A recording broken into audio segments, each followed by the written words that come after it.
thing you need to know in terms of San Diego State is that classes have been canceled for today. There was no excitement at today's announcement. Everyone knew what is now probably the greatest tragedy of our time led to the school shutting down for the day.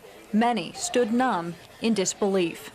It's definitely a shocking experience. I mean, to hear that, things like this happen to just, everyday life. When you wake up one morning, you have, your mom calling you, turn on the TV. While many took advantage of the canceled classes and left, others stuck around and listened to the latest on the radio.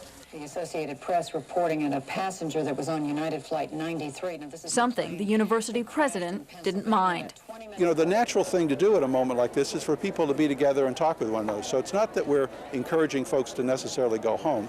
A lot of students agreed with the decision to cancel classes. Others had their doubts. School's supposedly a pretty safe place, and I would think sending everybody out in their cars just doesn't seem.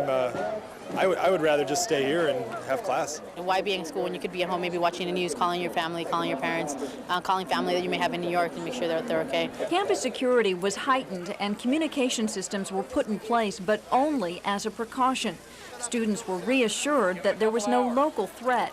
But as many of them left campus, they couldn't help but wonder what could happen next. It makes us realize as Americans that we pride ourselves on being the most powerful nation in the world, but it just shows that we're not. We got to remain humble and realize that we're not invincible.